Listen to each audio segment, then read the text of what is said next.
Okay, today we are going to start exercise 10.5। तो pick करते हैं थ्योरम 10.8।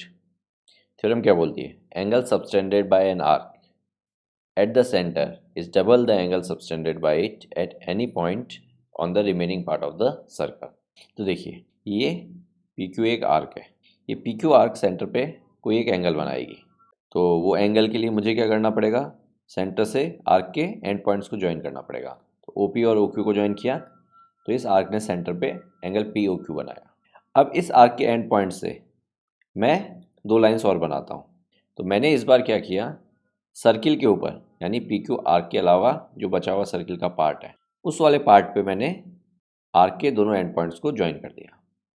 तो ये जो ऊपर एंगल बना है ये एंगल हाफ होगा जो सेंटर में बना है। यानी अगर ये 2x है तो ये वाला एंगल x होगा। ये 100 है तो ऊपर वाला 50 होगा। अगर सेंटर पे 80 है तो ऊपर 40 होगा। चलो समझ में आई? कोई भी आर्क उसके एंड पॉइंट्स को मैं एक तो सेंटर पे ज्वाइन करता हूँ और उसके एंड पॉइंट्स को मैं बाकी बचे हुए सर्किल के किसी भी पोर्शन पे ज्वाइन करता हूँ। तो ऊपर की तरफ यानी बाकी बचे हुए पोर्शन पे जो एंगल बनेगा वो हाफ होगा जितना एंगल सेंटर में बनेगा उसके। तो देखिए, इस वाले थ्योरम में 3 केसेस बनते हैं। पहला केस, या तो पी क्यू आर्क जो है वो माइनर आर्क है या फिर पी क्यू आर्क जो है वो सेमी सर्कल है, यानी ना माइनर है ना मेजर है। और तीसरा केस जब P Q arc major arc है। क्लियर है? तो तीनों केस को देखिए। यहाँ पे P Q arc minor arc है तो इसके एंड पॉइंट से मैंने पी ओ और ओ क्यू ये लाइंस बना दी। तो सेंटर पे एक एंगल बन गया, ये वाला एंगल पी ओ क्यू। फिर इसके एंड पॉइंट से मैंने बाकी बचा हुआ सर्किल का जो पोर्शन है उस पर ज्वाइन किया तो पी ए बना और क्यू ए बना। तो एक एंगल ये हो गया। तो ये वाला एंगल अगर थीटा होगा तो ये 2 थीटा होगा, यानी सेंटर पे जो एंगल होगा वो डबल होगा बाकी बचे हुए सर्किल पे जो एंगल है। अब ज़रूरी नहीं है कि मैं यहाँ पे ही ज्वाइन करूँ, मैं कहीं और भी ज्वाइन कर सकता हूँ। लेट्स सपोज मैंने यहाँ पे ज्वाइन किया, इस पॉइंट को मैं बी नाम दे देता हूँ। तो ये जो बी एंगल होगा ये भी थीटा होगा। अब मैं कहीं और ज्वाइन करता हूँ। लेट्स सपोज इस बार मैंने पॉइंट सी पे ज्वाइन किया, ठीक है, तो ये पॉइंट सी हो गया। तो ये वाला एंगल भी थीटा होगा। यानी बचे हुए सर्किल पे जितनी भी जगह मैं ज्वाइन करूँगा हर जगह एंगल थीटा ही बनेगा और सेंटर में उसका डबल बनेगा। क्लियर है? अब आते हैं सेकंड वाले केस में। सेकंड वाले केस में देखिए, मैंने पॉइंट पी से सेंटर पे और पॉइंट क्यू से सेंटर पे ज्वाइन किया, ठीक है। तो क्योंकि ये सेमी सर्कल है तो पी क्यू एक्चुअली में क्या है, डायमीटर है। तो इसने सेंटर पे कितना एंगल बनाया? अगर आप ये देखेंगे तो ये बना 180 डिग्री। तो अब P से मैंने सर्किल के बाकी बचे हुए पोर्शन पे और Q से सर्किल के बाकी बचे हुए पोर्शन पे ज्वाइन किया। तो 180 का हाफ 90, तो ये 90 डिग्री बनेगा यहाँ। और ना सिर्फ यहाँ पे, इसके अलावा आप कहीं और भी ज्वाइन करते हैं तो वो भी 90 होगा। तो लेट्स सपोज मैं यहाँ पे ज्वाइन करता हूँ इस तरह से, तो ये वाला भी 90 है। मैं यहाँ पे ज्वाइन करता हूँ तो ये वाला भी 90 है। मैं एक और कहीं ज्वाइन कर देता हूँ, यहाँ पे मैंने ज्वाइन किया, ये भी 90 है। यानी सेमी सर्किल के अंदर मैं जितने भी एंगल्स बनाऊंगा वो सारे 90 ही बनेंगे with the help of this theorem. और इस चीज़ का प्रूफ है ये थ्योरम खुद। क्लियर है? क्योंकि यहाँ पे सेंटर में सेमी सर्किल पे 180 है तो उसके बचे हुए पोर्शन पे 90 डिग्री ही बनेंगे सारे के सारे। अब आता है थर्ड पार्ट। ये थर्ड पार्ट थोड़ा सा कन्फ्यूजिंग हो जाता है बच्चों के लिए। कैसे? देखिए, यहाँ पे मेजर आर्क है। इस मेजर आर्क के पॉइंट पी और पॉइंट क्यू से मैंने सेंटर पे ज्वाइन किया। तो यहाँ पे जो आर्क एंगल बना रही है वो ये एंगल है और बाकी बचे हुए पोर्शन पे जो एंगल बन रहा है वो ये एंगल है। तो थ्योरम वही रहेगी। ये जो एंगल अगर x होगा तो ये वाला एंगल 2x होगा। बट विजुलाइज कर पाना थोड़ा सा डिफिकल्ट हो जाता है, तो जस्ट विजुलाइजेशन का खेल है। मेजर आर्क हमेशा एंगल जो बनाएगी वो 180 से बड़ा बनाएगी। जो ना मेजर है ना माइनर है यानी सेमी सर्कल, वो हमेशा 180 बनाएगी। और माइनर आर्क हमेशा 180 से छोटा एंगल बनाएगी। तो इस तरह से भी आप याद रख सकते हैं या विजुलाइज कर सकते हैं कि अगर 180 से बड़ा एंगल बन रहा है सेंटर पे, दैट मीन्स वो मेजर आर्क बना रही है। तो ऐसा नहीं है कि मेजर आर्क है तो माइनर आर्क नहीं होगी। यहाँ पे देखिए, पी ए क्यू को मैं माइनर आर्क भी बोल सकता हूँ। तो पी ए क्यू सेंटर में क्या एंगल बना रही है? ये एंगल बना रही है। इसको एंगल वाई बोल देता हूँ। अब मैं पी और क्यू को सर्किल के बाकी बचे हुए पोर्शन पे ज्वाइन करता हूँ तो ये वाला जो एंगल होगा ये वाला एंगल y का हाफ होगा यानी y/2 होगा। ठीक है? तो पी ए क्यू जो कि माइनर आर्क है उसने सेंटर पे एंगल वाई बनाया, और पी, इसको मैं पॉइंट बी बोल देता हूँ, तो पी बी क्यू जो कि मेजर आर्क है उसने सेंटर पे एंगल 2x बनाया। तो सेंटर पे जो एंगल बना तो बाकी बचे हुए पोर्शन पे, यानी मेजर आर्क तो माइनर आर्क पे एंगल बनाएगी और माइनर आर्क मेजर आर्क पे एंगल बनाएगी। कैसे, देखिए यहाँ पे पी क्यू ये वाली आर्क माइनर आर्क थी, तो इसने एंगल कहाँ पे बनाया, इसने एंगल मेजर आर्क पे बनाया। और इस वाले केस में ये पी बी क्यू जो कि मेजर आर्क थी, तो एक तो सेंटर पे एंगल बनाया, दूसरा एंगल माइनर आर्क पे बनाया। क्लियर है? तो एंगल जो सर्किल पे बनता है वो बचे हुए पोर्शन पे बनता है, तो माइनर आर्क अगर एंगल बनाएगी तो बचा हुआ पोर्शन मेजर आर्क है तो उस पर बनेगा, और अगर मेजर आर्क एंगल बनाएगी तो बचा हुआ पोर्शन माइनर आर्क है उस पर बनेगा। और यहाँ पे तो ना कोई मेजर आर्क है ना माइनर आर्क है, तो जो भी आर्क एंगल बनाएगी बाकी बचे हुए पोर्शन पे बना देगी। ठीक है, क्योंकि दोनों क्या हैं, सेमी सर्कल्स हैं। तो सेमी सर्कल्स हैं तो आप इधर भी अगर कोई एंगल बनाएंगे तो ये भी 90 बनेगा। अगर एक और एंगल जैसे ये बना दिया तो ये भी 90 है, एक और ऐसे बना दिया ये भी 90 है। तो सेमी सर्किल के अंदर हमेशा सारे एंगल्स 90 डिग्री पे ही बनते हैं। और अगर आपको इसका प्रूफ देखना है तो देखिए मैं फटाफट बता देता हूँ, एक किसी पार्ट के साथ बता देता हूँ, बाकी पार्ट्स के साथ भी आपको सेम चीज़ करनी है। तो देखिए मैंने ए पॉइंट से बी पॉइंट को ज्वाइन किया और उस लाइन को एक्सटेंड कर दिया। तो अब यहाँ पे देखिए, इसको एंगल अगर मैं एक्स बोल देता हूँ और इसको एंगल वाई बोल देता हूँ और इसको एंगल z बोल देता हूँ, तो z क्या है, एक्सटीरियर एंगल है। कौन से ट्रायंगल में, ए ओ पी में। तो इससे z क्या हो जाएगा, z equals to X plus Y. और एक चीज़ देखिए, ओ ए और ओ पी ये इक्वल होंगे, रीज़न ये दोनों रेडियस हैं। तो एक्चुअली में ओ ए पी क्या है, एक आइसोसेलेस ट्रायंगल है, तो x और y इक्वल हो गए इससे, तो z एक्चुअली में क्या हो गया, 2x हो गया। और सेम चीज़ अपन दूसरे वाले ट्रायंगल में भी करेंगे। अगर मैं इसको a बोल देता हूँ तो ये वाला भी a हो जाएगा, ठीक है, क्योंकि ये भी आइसोसेलेस ट्रायंगल है। और इसको मैं यहाँ पे b बोल देता हूँ, इस तरह से b विल बी 2a, क्योंकि b एक्सटीरियर एंगल है, तो sum of two opposite interior angle. अब इन दोनों को इक्वेशंस को ऐड कर लीजिए, ये फर्स्ट है ये सेकंड है, तो z plus B equals to 2x plus A. तो देखिए z प्लस बी तो क्या है, एंगल पी ओ क्यू, और x प्लस ए क्या है, एंगल पी ए क्यू। तो इस स्टेटमेंट से आप देख सकते हैं कि आर्क पी क्यू ने जो सेंटर पे एंगल बनाया है जो कि है पी ओ क्यू, वो डबल है किसका, एंगल पी ए क्यू का, यानी बाकी बची हुई आर्क पे जो एंगल बनाया है उसका डबल है। क्लियर है? और यही थ्योरम बोलती है। तो इसके बाकी के पार्ट भी सेम इसी तरह से प्रूव किए जा सकते हैं। अब नेक्स्ट थ्योरम आती है 10.9, angle in same segment of circle are equal. तो देखिए ये थ्योरम अपन इनडायरेक्टली पहले वाले उसमें डिस्कस कर चुके हैं।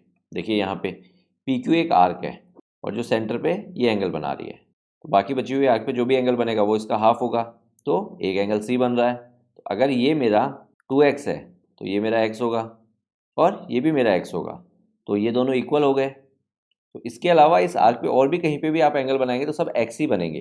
तो ये थ्योरम यही चीज़ बोल रही है कि angle in same segment of circle are equal, यानी सर्किल में यहाँ से लेके यहाँ तक ये जो पी क्यू आर्क कहीं पे भी कोई भी एंगल बनाएगी तो इस पूरे सेगमेंट में वो सारे एंगल्स इक्वल होंगे। क्लियर है? ओके, अब देखते हैं थ्योरम 10.10। 10.10 जो थ्योरम है वो 10.9 का कन्वर्स ही है बेसिकली। 10.9 में अपने को क्या बोला था, सर्किल के एक सेगमेंट में जितने भी एंगल बनेंगे वो सारे इक्वल होंगे। अब यहाँ पे क्या बोल रहा है, if a line segment joining 2 points subtend equal angle at 2 other points lying on same side of line containing the line segment, the 4 points lie on a circle. तो देखिए एक लाइन है ए बी, ये दो angles बना रही है line के सेम साइड में, लेट सपोज ये, और दूसरा एंगल लेट सपोज ये। अगर ये एंगल और ये एंगल इक्वल है, यानी ये भी एक्स है और ये भी एक्स है, तो ये जो चारों पॉइंट हैं, इसको सी और इसको डी बोल देता हूँ, तो ये चारों पॉइंट एक सर्किल के ऊपर लाई करेंगे। तो रीज़न आपको समझ में आ ही गया होगा इस तरह से, हालांकि सर्किल नहीं बनाई है एग्जैक्टली, बट समझ लीजिए कि एक सर्किल है। तो ऐसा तभी हो सकता है, देखिए अब ए बी क्या है, एक आर्क है। अगर ये पॉइंट मेरा सेंटर है तो यहाँ से इसको ज्वाइन कर दिया, तो सेंटर पे लेट सपोज 2x एंगल बना है, तो बाकी सर्किल के पोर्शन पे हर जगह एक्स ही बनेगा। तो इस तरह से ये उसका कन्वर्स हो गया। और वही चीज़ आपको यहाँ पे शो की गई है।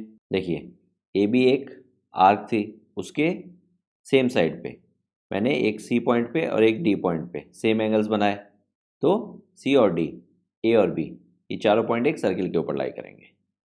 क्लियर है? तो यही चीज़ ये बोल रहा है। अब देखिए वापस पढ़िए तो थोड़ा सा बेटर समझ में आएगा।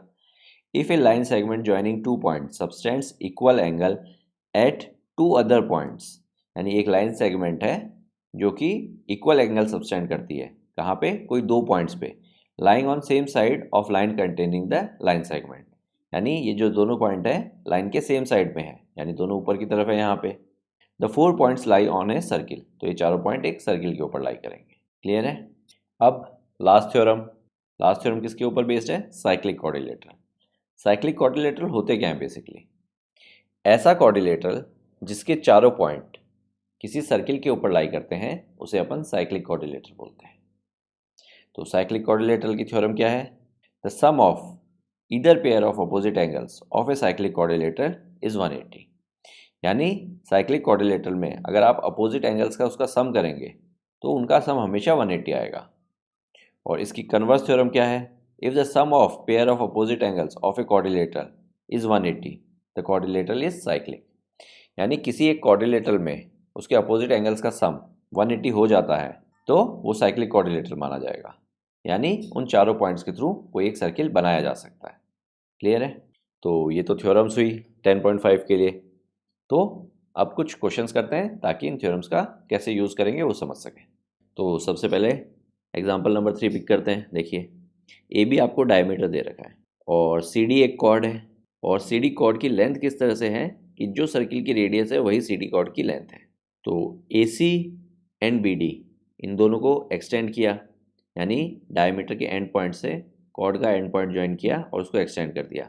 तो ए सी को एक्सटेंड किया तो ई पॉइंट पे, और बी डी को एक्सटेंड किया वो भी ई पॉइंट पे, तो दोनों ई पॉइंट पे इंटरसेक्ट हो गए।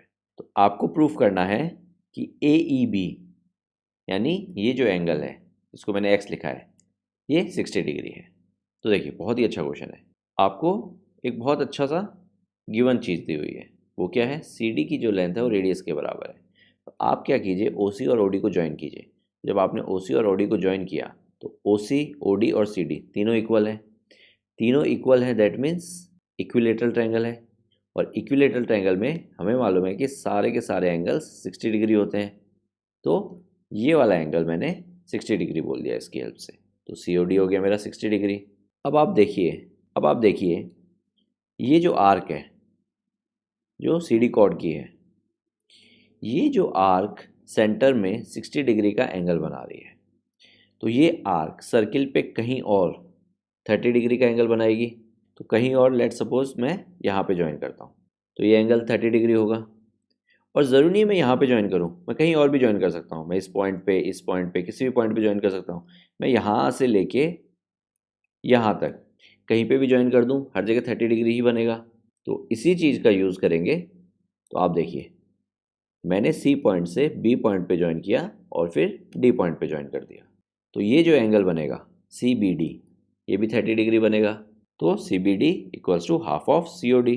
तो half of C O D मतलब हाफ ऑफ 60, तो सी बी डी हो गया 30। और यहाँ पे रीज़न आ गया।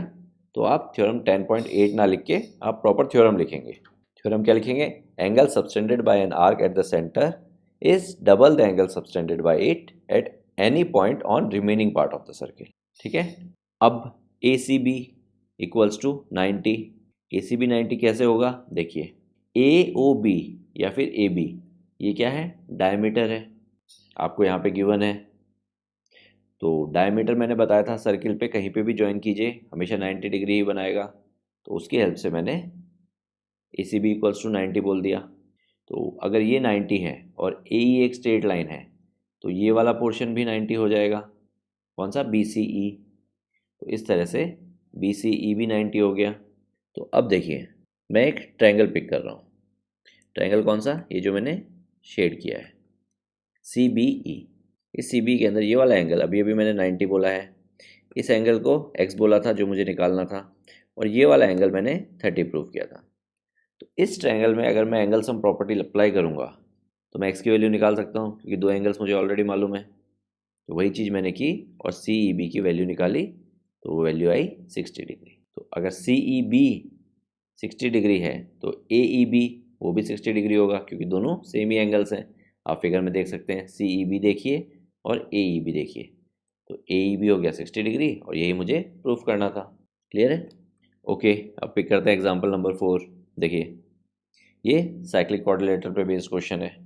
आपको ए बी सी डी एक साइक्लिक क्वाड्रिलेटरल दे रखा है, ए सी और बी डी उसके डायगनल्स हैं और डी बी सी ये आपको 55 डिग्री दे रखा है, तो ये वाला 55 डिग्री है। अब इसके अलावा बी ए सी ये आपको 45 डिग्री दे रखा है, यानी ये वाला 45 डिग्री है। तो आपको बी सी डी फाइंड करना है, यानी ये पूरा एंगल आपको फाइंड करना है। तो देखिए, डी सी आर्क को ऑब्जर्व कीजिए, यानी यहाँ से लेके यहाँ तक ये जो आर्क है, ये सर्किल के बाकी बचे हुए पोर्शन पे जो भी एंगल्स बनाएंगी वो सारे सेम होंगे।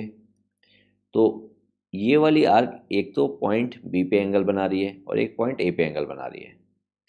तो ये वाला एंगल और ये वाला एंगल कौन सा, डी बी सी और डी ए सी, ये दोनों सेम होंगे।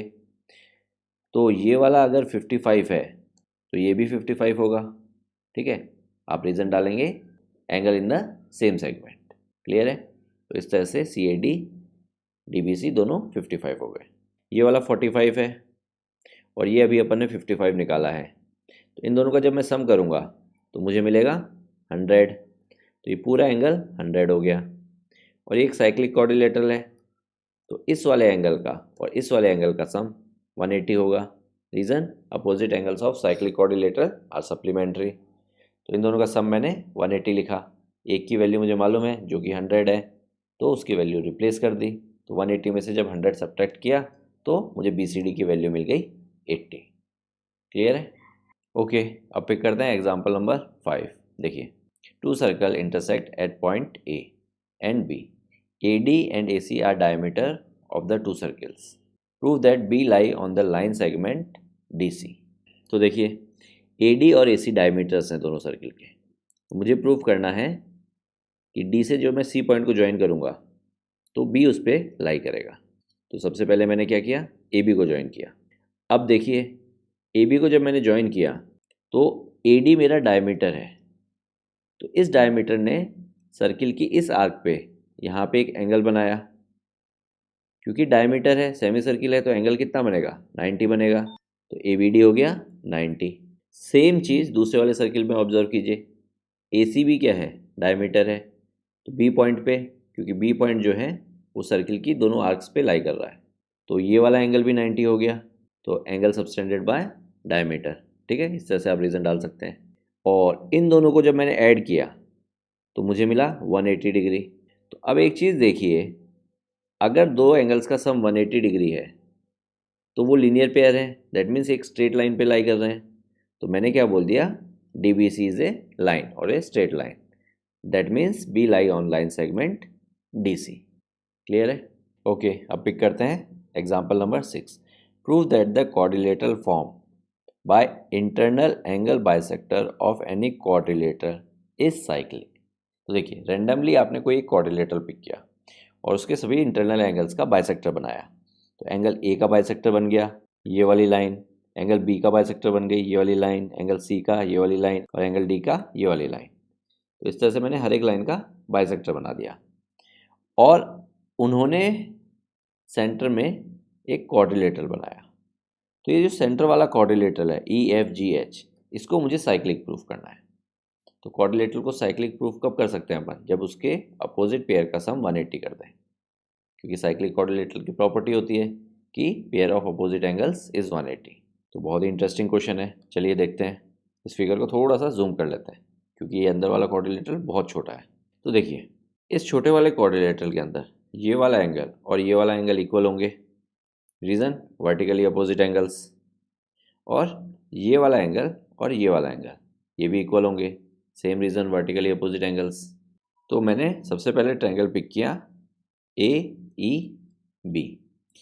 इसमें देखिए, ये वाला एंगल इसके इक्वल होगा क्योंकि ए एच जो है एंगल बाइसेक्टर है, और ये वाला एंगल इसके इक्वल होगा क्योंकि बी एफ भी एंगल बाइसेक्टर है। तो इस एंगल को मैं एक्स बोल देता हूँ, इसको मैं y बोल देता हूँ। तो angle x plus angle y और इस एंगल को मैं एंगल z बोल देता हूँ, ये ई पॉइंट पे जो बन रहा है। तो angle x plus Y plus Z equals to 180 degree. इससे z मेरे पास क्या आ जाएगा, z equals to 180 minus X plus Y. अब दूसरी तरफ चलते हैं, ये वाला एंगल इस वाले के इक्वल होगा क्योंकि DH भी एंगल बाइसेक्टर है, तो इसको मैं a बोल देता हूँ। तो ये भी a हो जाएगा, इधर ये x है तो ये भी x है, इधर ये y है तो इधर ये भी y है। इस नीचे वाले एंगल को मैं b बोल देता हूँ, तो ये b है तो ये भी b हो गया। और इस वाले एंगल को मैं c बोल देता हूँ जो पॉइंट G पे बन रहा है। तो इस बार मैंने कौन सा ट्रायंगल पिक किया, DGC। यहाँ पे angle A plus angle B plus angle C equals to 180 degree. तो एंगल C क्या हो गया, 180 minus A plus B। Clear है। अब ये इक्वेशन 1 है और ये इक्वेशन 2 है, इन दोनों को ऐड कर देता हूँ। तो देखिए Z plus C equals to 180, यहाँ पे ब्रैकेट खोलूँगा तो माइनस एक्स माइनस वाई, और फिर ये वाला ऐड कर देता हूँ 180 माइनस ए माइनस बी। तो 180 और 180 क्या हो गए 360, और इन सब में माइनस कॉमन ले लिया तो अंदर क्या बचा x प्लस वाई प्लस ए प्लस बी। अब एक चीज़ देखिए, अगर मैं इसको 2 से मल्टीप्लाई करके 2 से डिवाइड कर दूँ तो कोई फ़र्क पड़ेगा, नहीं पड़ेगा, ठीक है, क्योंकि 2 डिवाइड बाई 2 1 ही आ जाएगा। और मैंने ऐसा क्यों किया, देखिए 360 माइनस इस ऊपर वाले 2 को ब्रैकेट के अंदर ले जाता हूँ, तो ब्रैकेट के अंदर क्या हो गया 2x plus 2y plus 2a plus 2b whole divide by 2। अब आप देखेंगे कि 2x यानी ये पूरा एंगल, 2y यानी ये पूरा एंगल, 2a यानी ये पूरा एंगल और 2b यानी ये पूरा एंगल, यानी इस बड़े वाले क्वाड्रिलेटरल के चारों एंगल्स का सम। तो क्वाड्रिलेटरल में चारों एंगल्स का सम हमेशा 360 डिग्री होता है, तो इसकी जगह मैं 360 लिख सकता हूँ। तो ये हो जाएगा 360 माइनस 360 डिवाइड बाय 2। तो 360 डिवाइड बाय 2 क्या होता है 180, तो ये हो गया 360 माइनस 180। 360 माइनस 180 मुझे देगा 180, यानी Z प्लस C को मैंने क्या प्रूफ कर दिया 180। तो अब एक चीज़ देखिए, छोटे वाले क्वाड्रिलेटरल में Z प्लस C 180 है, ठीक है, और ये अंदर वाला ये भी Z है वर्टिकली अपोजिट के कारण, और ये वाला अंदर वाला ये C है। तो अंदर वाले इन दोनों एंगल्स का सम क्या हो गया 180 हो गया। तो आप लिखेंगे angle FEH plus angle FGH equals to 180। And in quadrilateral EFGH, since pair of opposite angle is supplementary, therefore we can say EFGH is cyclic quadrilateral। समझ में आया, बहुत अच्छा क्वेश्चन था। ओके, तो अब स्टार्ट करते हैं एक्सरसाइज 10.5। तो देखिए क्वेश्चन नंबर 1, आपको फिगर दे रखा है ए बी और सी 3 पॉइंट्स है सर्किल के ऊपर, और BOC जो एंगल है वो 30 है, AOB एंगल जो है वो 60 है, और एक D पॉइंट है जो कि आर्क ABC के अलावा यानी मेजर आर्क के ऊपर है। तो आपको ADC एंगल की वैल्यू फाइंड करनी है। तो देखिए ABC आर्क मेरी माइनर आर्क है, ये सेंटर में एक एंगल बना रही है, एंगल AOC, जो कि कितना है 90 डिग्री। कैसे 60 प्लस 30 90, तो ये हो गया 90 डिग्री। अब ये आर्क सेंटर में जितना एंगल बना रही है, बाकी बचे हुए सर्किल के पोर्शन पे इसका हाफ एंगल बनाएगी, तो उसकी हेल्प से मैं बोल सकता हूँ कि ADC जो एंगल होगा वो होगा 45 डिग्री। क्लियर है। तो जस्ट आपको ब्रैकेट में थ्योरम एज ए रीजन लिखना है। ओके, तो अब पिक करते हैं क्वेश्चन नंबर 2। क्वेश्चन नंबर 2 में देखिए chord of circle is equal to the radius of the circle, find the angle subtended by the chord at a point on the minor arc and also at a point on major arc. तो सबसे पहले इसका एक diagram बनाते हैं। Okay, तो देखिए मैंने एक सर्किल बनाया, उसके अंदर मैंने एक कॉर्ड बनाई AB। वो कॉर्ड कुछ इस तरह से है कि उस कॉर्ड की जो लेंथ है वो सर्किल के रेडियस के बराबर है। तो इस पॉइंट को अगर मैं O नाम देता हूँ और फिर मैं O से A और B को ज्वाइन करता हूँ, तो देखिए OA इक्वल्स टू OB, क्योंकि दोनों रेडियस हैं, और ये जो कॉर्ड है वो भी रेडियस के बराबर है, यानी OA equals to OB equals to AB, यानी ये तीनों साइड इक्वल हैं। तो मैं बोल सकता हूँ कि ये इक्विलेटरल ट्रायंगल है, और इक्विलेटरल ट्रायंगल में मुझे मालूम है सारे एंगल 60 डिग्री होते हैं, तो ये वाला जो एंगल है ये हो गया 60 डिग्री। अब इस आर्क से मैं मेजर आर्क पे यानी माइनर आर्क AB से मैं मेजर आर्क AB पे एक एंगल बनाता हूँ। तो अपने को प्रॉपर्टी मालूम है, कोई भी आर्क जो सेंटर में एंगल बनाती है सर्किल के ऊपर उसका हाफ बनाती है, तो ये वाला एंगल हो गया 30 डिग्री। तो एक चीज़ जो अपन से पूछी थी वो तो हो गई, find the angle subtended by the chord at a point on minor arc and also point on the major arc. Major arc वाले का आंसर आ गया। अब माइनर आर्क पे देखिए, ए और बी से मैं माइनर आर्क पे एक एंगल बनाता हूँ, तो अब मुझे इस वाले एंगल की वैल्यू निकालनी है। क्लियर है? इस पॉइंट को मैं पॉइंट डी नाम दे देता हूँ और इसको पॉइंट सी नाम दे देता हूँ। तो अब देखिए ए सी बी डी ये एक साइक्लिक क्वाड्रिलेटरल है, और साइक्लिक क्वाड्रिलेटरल में अपोजिट एंगल सप्लीमेंट्री होते हैं, तो angle C plus angle D कितना हो जाएगा 180, और एंगल डी की वैल्यू अपने को मालूम है 30, तो angle C plus angle 30 equals to 180। Angle C की वैल्यू आ जाएगी 180 माइनस 30 विच इज़ 150। तो मैंने इस आर्क से या फिर इस कॉर्ड से, ए बी कॉर्ड से माइनर आर्क पे जो एंगल बन रहा था वो भी निकाल दिया, और मेजर आर्क पे जो एंगल बन रहा था वो भी निकाल दिया। अब ए सी बी को निकालने का एक दूसरा तरीका भी है, लेट्स सी। देखिए ये एंगल 60 है, तो ये यहाँ से लेके यहाँ तक बचा हुआ पोर्शन, ये पोर्शन 300 होगा कि नहीं होगा, क्योंकि पूरा कंप्लीट क्या होता है 360 होता है। तो अब आप देखिए major arc A D B, ये मेजर आर्क है, ये सेंटर पे एंगल बना रही है 300, तो बाकी बचे हुए पोर्शन पे ये जो एंगल बनाएगी वो उसका हाफ होगा। तो बाकी बचा हुआ पोर्शन कौन सा है, ए सी बी आर्क, तो इस पर एंगल बनाया ए सी बी, तो सेंटर पे 300 है, तो यहाँ पे उसका हाफ होगा, तो 300 का हाफ 150। तो इस तरह से भी ए सी बी की वैल्यू आई 150। क्लियर है? तो जो आपको ठीक लगे आप यूज़ कर सकते हैं। ओके, अब पिक करते हैं क्वेश्चन नंबर 3। देखिए फिगर 10.37, यहाँ पे आपको पी क्यू आर एंगल की वैल्यू दी हुई है और आपको ओ पी आर एंगल की वैल्यू निकालनी है, यानी ये वाला पोर्शन आपको निकालना है। देखिए कैसे करेंगे। सबसे पहले एक चीज़ देखिए, यहाँ पे जो मेजर आर्क है, मेजर आर्क यहाँ से लेके यहाँ तक, ये मेरी मेजर आर्क है। मेजर आर्क सेंटर में कुछ एंगल बना रही है, सेंटर में बना हुआ एंगल ये वाला एंगल है जो मैंने रेड कलर से मार्क किया है। अब जो सेंटर में एंगल बना रही है सर्किल के बाकी बचे हुए पोर्शन पे उसका हाफ एंगल बनेगा। दैट मीन्स ये अगर 100 है तो सेंटर में बनने वाला एंगल 200 हो जाएगा, उसका डबल। तो अब एक चीज़ और देखिए, अगर ये 200 है तो ये यहाँ से लेके यहाँ तक बाकी बचा हुआ पोर्शन ये 160 होगा, यानी एंगल पी ओ आर जो होगा वो 160 होगा। रीज़न, ये पूरा का पूरा कंप्लीट कितना होता है 360। तो इस तरह से मैंने पी ओ आर की वैल्यू निकाल दी।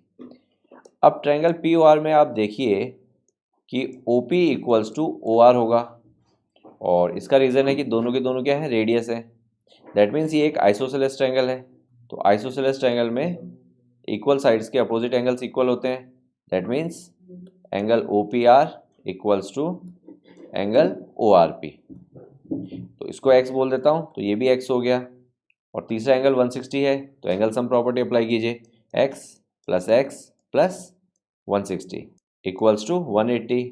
और 160 उधर जाएगा तो सब्ट्रैक्ट होगा, तो इधर हो गया 2x, और 180 में से 160 सब्ट्रैक्ट करेंगे तो 20। x की वैल्यू आ जाएगी 20/2 विच इज़ 10। तो ये वाला एंगल हो गया 10 डिग्री, यानी ओ पी आर की वैल्यू हो गई 10 डिग्री, और यही मुझे निकालना था। ओके, अब पिक करते हैं क्वेश्चन नंबर 4। क्वेश्चन नंबर 4 में देखिए फिगर 10.38, यहाँ पे आपको A B C angle 69 degree दे रखा है, यानी ये यहाँ से लेके यहाँ तक, और उसके अलावा ए सी बी ये वाला एंगल 31 डिग्री दे रखा है। आपको बी डी सी यानी ये वाला एंगल फाइंड करना है। क्लियर है? तो देखिए सबसे पहले आप ट्रायंगल पिक कीजिए, कौन सा, A B C. A B C triangle में आपको दो एंगल्स मालूम है, तो इस वाले एंगल को मैं x बोल देता हूँ।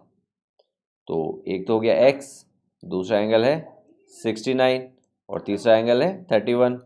ए बी सी तो 69 है और ए सी बी 31 है, तो इन तीनों का सम 180 होगा। तो इसको सॉल्व कर लीजिए, 69 प्लस 31 आपको देगा 100 इक्वल्स टू 180। तो x की क्या वैल्यू आ गई 180 minus 100 which is 80।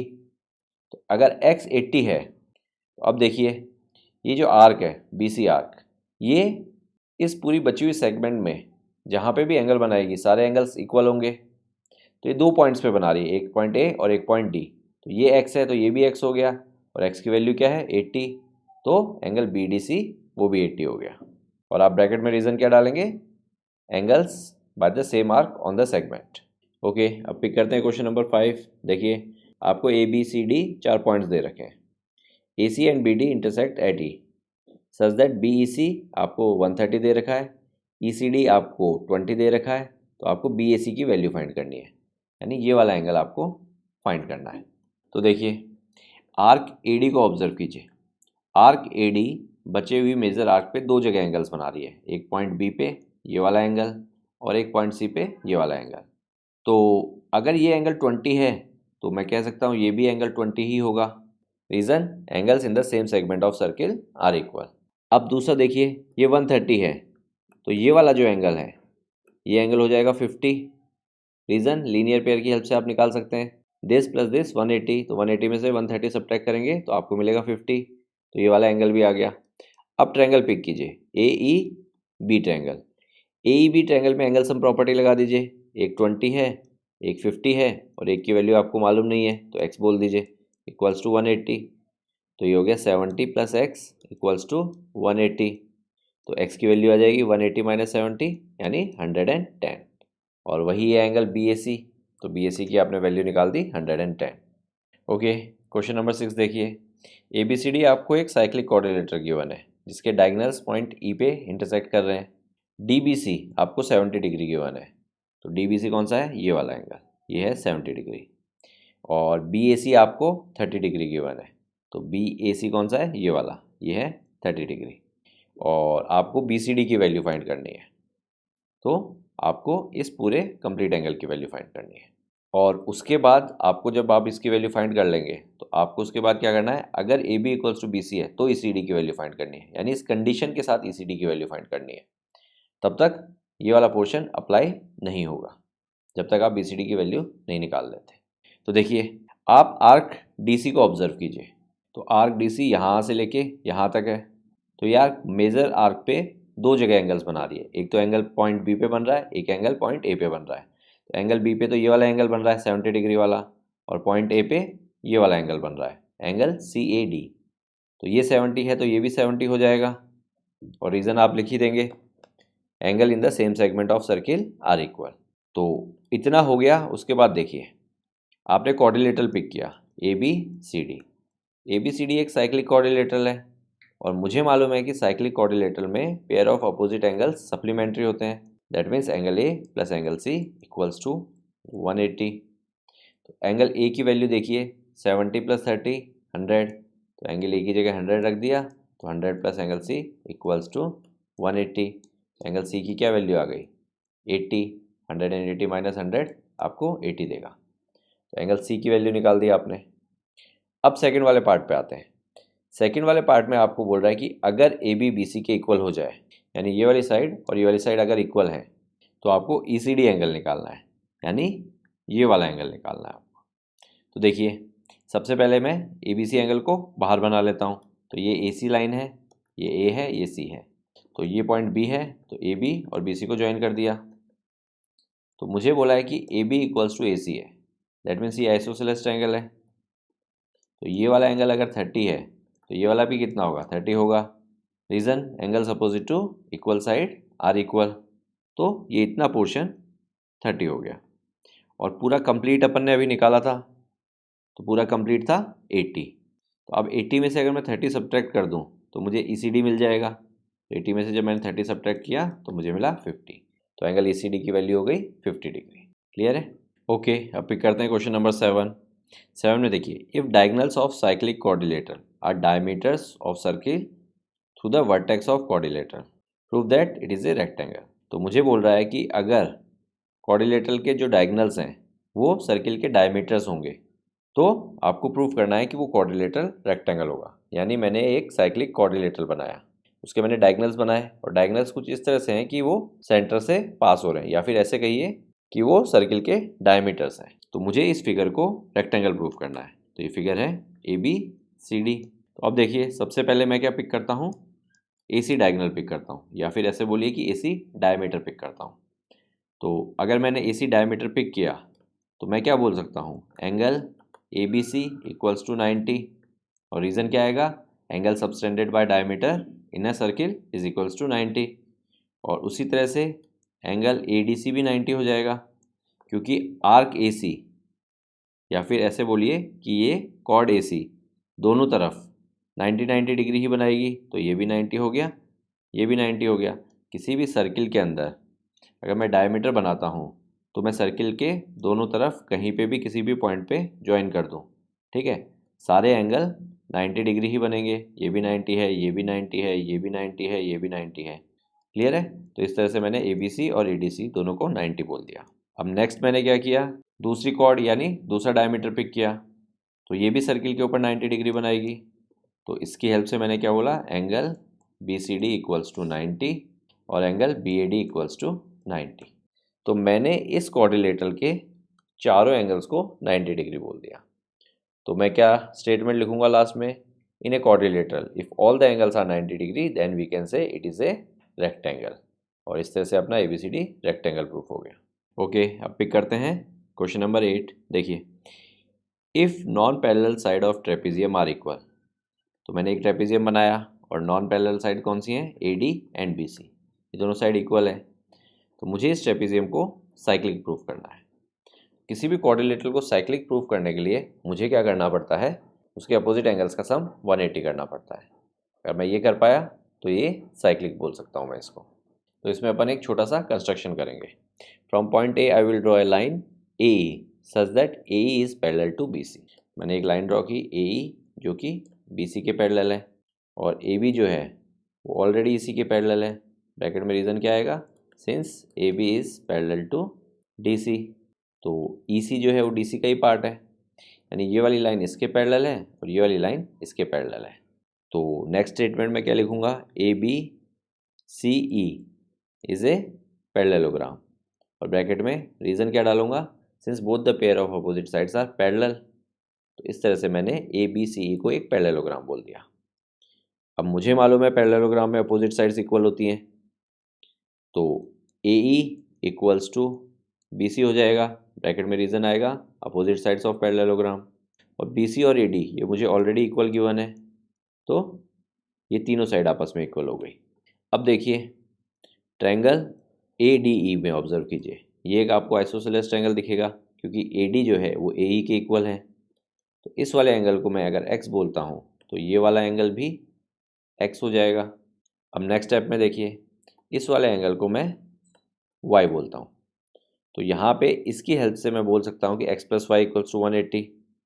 Reason, linear pair, x plus Y का मतलब है angle AED plus angle AEC, इन दोनों का सम मैंने 180 बोल दिया। अब एक चीज़ देखिए, एंगल AEC इसको मैं एंगल ABC के इक्वल बोल सकता हूँ, और ब्रैकेट में रीज़न क्या डालूंगा, अपोजिट एंगल्स ऑफ पैरेललोग्राम, क्योंकि मुझे मालूम है एक पैरेललोग्राम में अपोजिट एंगल्स इक्वल होते हैं। तो ये y है, तो ये भी एक्चुअली में y हो गया। अब AEC की जगह मैं ABC रिप्लेस कर दूंगा इस वाली इक्वेशन में, तो देखिए angle AED plus angle ABC equals to 180।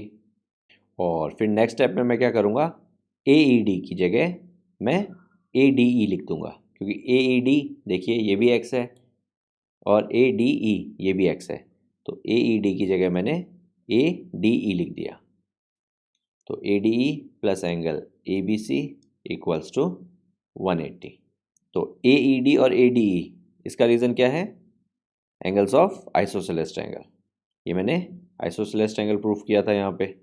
तो इस तरह से आप ये लास्ट स्टेटमेंट अगर ऑब्जर्व करेंगे तो ADE देखिए ये वाला एंगल और ABC ये वाला angle, since these two angles are opposite angles of quadrilateral and sum of these angles is 180, therefore we can say ABCD is a cyclic quadrilateral, since in cyclic quadrilateral opposite angles are supplementary। तो इसी के साथ ये वाला question भी finish. Okay, अब pick करते हैं क्वेश्चन नंबर 9। क्वेश्चन नंबर 9 बहुत ही अच्छा क्वेश्चन है और बहुत ही इंटरेस्टिंग भी। देखिए कैसे, दो सर्किल्स दे रखे हैं आपको जो कि B और C पे इंटरसेक्ट कर रहे हैं। तो पॉइंट B से पास होने वाली दो लाइन बनाई गई, ABD और PBQ, जो कि सर्किल को A point, D point, P point और Q पॉइंट पे इंटरसेक्ट कर रही है। तो आपको क्या प्रूफ करना है, ACP इक्वल्स टू QCD। तो ACP एंगल कौन सा है, ये वाला एंगल, आपको इस वाले एंगल के क्यू सी डी के इक्वल प्रूफ करना है। तो देखिए बड़ा कॉम्प्लिकेटेड सा लग रहा है, बट 2 लाइन का सॉल्यूशन है इसका। ध्यान से समझिएगा, ये ए पी जो माइनर आर्क है, ये मेजर आर्क पे 2 जगह एंगल बना रही है। एक तो पॉइंट बी पे बना रही है, एक पॉइंट सी पे बना रही है। तो पॉइंट सी पे तो ये वाला एंगल बन रहा है पी सी ए, और पॉइंट बी पे पी बी ए, ये वाला एंगल बन रहा है। अब देखिए, since the angles in the same segment of circle are equal, यानी ए पी आर्क से बनाए हुए ये दोनों एंगल्स इक्वल होंगे क्योंकि सेम सेगमेंट में लाई कर रहे हैं, मेजर सेगमेंट में। तो अगर ये एक्स है तो ये भी एक्स हो जाएगा। अब इस तरफ आइए छोटे वाले सर्किल पे, यहाँ पे डी क्यू आर्क को ऑब्जर्व कीजिए।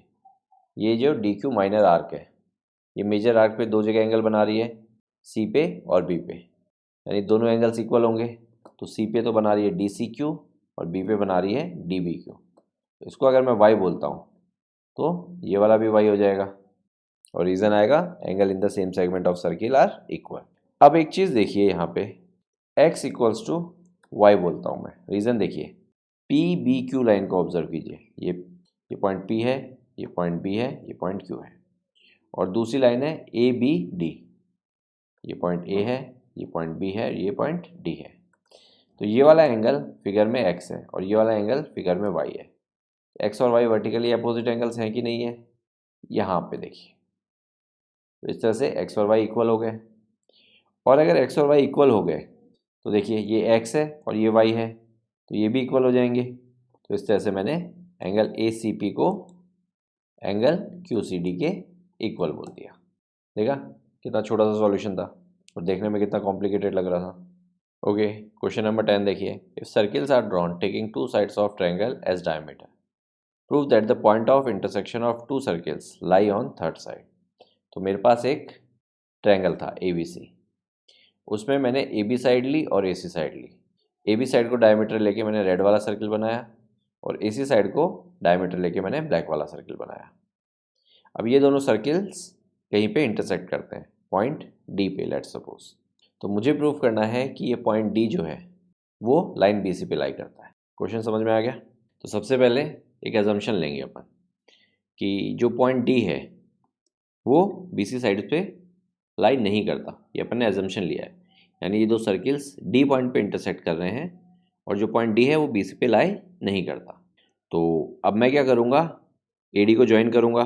तो मैंने ए डी को ज्वाइन कर दिया। अब डी से मैं सी पॉइंट को ज्वाइन करूँगा। लेट्स सपोज मैं एक ब्लैक लाइन दूसरी बना देता हूँ, ऑल्दो इसके ऊपर ही बन रही है, और एक डी से मैं बी पॉइंट को भी ज्वाइन कर देता हूँ। अब देखिए ए बी एक डायमीटर है और पॉइंट डी जो है दोनों सर्किल का इंटरसेक्टिंग पॉइंट है, यानी दोनों सर्किल के ऊपर लाई कर रहा है। तो ए बी जो डायमीटर है वो सर्किल के ऊपर 90 डिग्री एंगल बनाएगी, यानी एंगल ए डी बी ये क्या हो गया, 90 डिग्री हो गया। और उसी तरीके से ए सी जो है वो भी डायमीटर है तो वो भी सर्किल पे 90 डिग्री एंगल बनाएगी, तो ए डी सी भी 90 डिग्री हो गया। और रीज़न क्या आएगा, angle subtended in a semi circle. अब इन दोनों को अगर मैं ऐड करता हूँ तो angle A D B plus angle A D C ये मुझे क्या दे देगा, 180 दे देगा। और जब भी दो एडजेसेंट एंगल्स का सम 180 होता है that means that is a straight line, यानी B D C is a straight line. तो आप स्टेटमेंट लिखेंगे B D C is a straight line and our assumption was wrong. ठीक है, ये आप ज़रूर लिखेंगे। Therefore we can say point D lie on side B C. अब बी डी सी अगर एक स्ट्रेट लाइन है तो ऑब्वियसली डी बी सी पे लाई कर ही रहा है। तो ये थोड़ा बहुत एग्जाम्पल 5 जैसा क्वेश्चन है। ओके, अब पिक करते हैं क्वेश्चन नंबर 11। देखिए, A B C and A D C are two right triangles with common hypotenuse A C, prove that C A D equals to C B D. तो सबसे पहले figure बनाते हैं, एक कॉमन हाइपोटेन्यूज ए सी बनाते हैं। तो मैंने एक हाइपोटेन्यूज ए सी बनाई और दो ट्रायंगल्स बनाया राइट एंगल। तो एक राइट एंगल बी पे है, एक राइट एंगल डी पे है। इस तरह से हो सकता है एग्जैक्टली राइट एंगल ना बना हो, बट आप मान लीजिए कि 90 डिग्री है। तो ये मेरा कुछ फिगर होगा। तो मुझे प्रूव करना है एंगल सी ए डी, यानी ये वाला angle equals to C B D.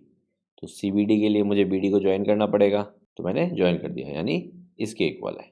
तो देखिए इस क्वाड्रिलेटरल में angle B plus angle D equals to 90 plus 90 equals to 180, क्योंकि ABC एंड ADC दोनों राइट एंगल ट्रायंगल्स हैं जिनकी हाइपोटेन्यूज क्या है, AC है। तो B और D 180 होंगे। और फिर आप क्या स्टेटमेंट लिखेंगे, since pair of opposite angles is 180 therefore ABCD is cyclic quadrilateral. अब साइक्लिक क्वाड्रिलेटरल का मतलब क्या है, इसके चारों तरफ एक सर्किल बनाया जा सकता है। तो वो जो सर्किल होगा वो चारों पॉइंट से पास करेगा, ABCD से।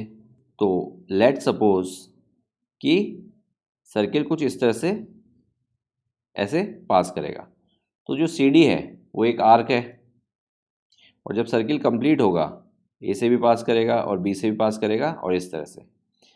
तो ये जो CD आर्क है, जिसको मैं माइनर आर्क भी बोल सकता हूँ, ये मेजर आर्क पे दो जगह एंगल्स बना रही है, एक पॉइंट A पे और एक पॉइंट B पे।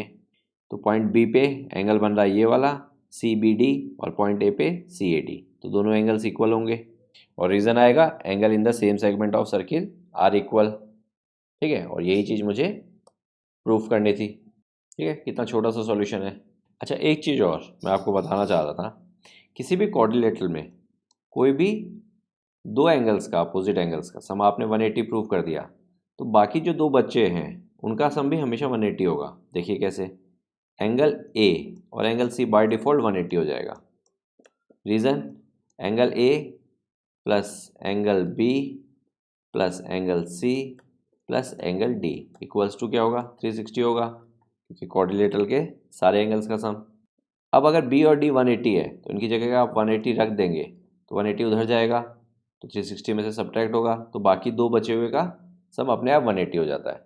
तो कभी भी आप साइक्लिक क्वाड्रिलेटरल प्रूफ करते हैं तो कोई भी एक अपोजिट पेयर आपने 180 प्रूफ कर दिया तो दूसरा बाय डिफ़ॉल्ट 180 ही होना है। ठीक है, बहुत छोटी सी चीज़ है, बट कई लोगों को ये चीज़ दिमाग में नहीं आती। ओके, अब पिक करते हैं question number 12। Prove that the cyclic parallelogram is a rectangle. यानी मैंने एक पैरेललोग्राम बनाया और पैरेललोग्राम भी साइक्लिक पैरेललोग्राम, तो मुझे प्रूफ करना है कि वो एक रेक्टेंगल होगा। तो सबसे पहले फिगर बना लेते हैं। अब साइक्लिक पैरेललोग्राम है, तो साइक्लिक में क्या होते हैं, अपोजिट एंगल्स का सम 180 होता है, तो angle A plus angle C 180, और angle B plus angle D ये भी 180। अब क्योंकि ये पैरेललोग्राम है, तो पैरेललोग्राम की एक प्रॉपर्टी और होती है कि अपोजिट एंगल्स उसके इक्वल होते हैं, तो angle A equals to angle C, bracket में reason opposite angles of parallelogram. तो इस इक्वेशन को मैं इसकी हेल्प से क्या लिख सकता हूँ, 2 एंगल A इक्वल्स टू 180। तो एंगल A क्या हो गया, 90 हो गया, और एंगल A 90 है, तो इस इक्वेशन में अगर मैं A की वैल्यू रखूँगा तो एंगल C भी 90 आ जाएगा। और उसी तरह से angle B equals to angle D होगा, same reason opposite angles of parallelogram. तो ये हो जाएगा 2 एंगल B इक्वल्स टू 180। तो इससे एंगल B वो भी 90 आ गया, और B की जब वैल्यू इस वाली इक्वेशन में रखेंगे तो एंगल D भी 90 आ जाएगा। तो अब देखिए, एक ऐसा क्वाड्रिलेटरल जिसके चारों एंगल्स 90 हैं, तो उसे अपन रेक्टेंगल बोल सकते हैं। और ये तो पैरेललोग्राम है, पैरेललोग्राम में कोई एक एंगल भी अगर 90 हो जाता है तो उसको अपन रेक्टेंगल बोल सकते हैं। तो जब आपने फर्स्ट वाला एंगल A प्रूफ किया था 90, तभी आप स्टेटमेंट लिख सकते थे, in a parallelogram if any of the angle is 90 we can say it is a rectangle. और वरना आप इन चारों को 90 प्रूफ कीजिए और स्टेटमेंट लिख दीजिए, in a quadrilateral if all the angles are 90 then we can say it is a rectangle. ठीक है, तो इसी के साथ ये एक्सरसाइज फिनिश होती है। बहुत ही अच्छा चैप्टर था, तो जितनी ज़्यादा प्रैक्टिस हो सकती है उतनी ज़्यादा प्रैक्टिस कीजिए, और प्लीज़ NCERT तक लिमिटेड मत रहिए। और कहीं पे भी कोई डाउट आता है तो please let us know, will try to help you out. Okay, see you in the next chapter. From your mentoring, make a difference. Nearby students can contact us for group and individual mentoring session. Our location is mentioned in video description. Others can contact us for online classes, online doubt clearing sessions, and for other online videos which are not publicly available on YouTube. Thank you.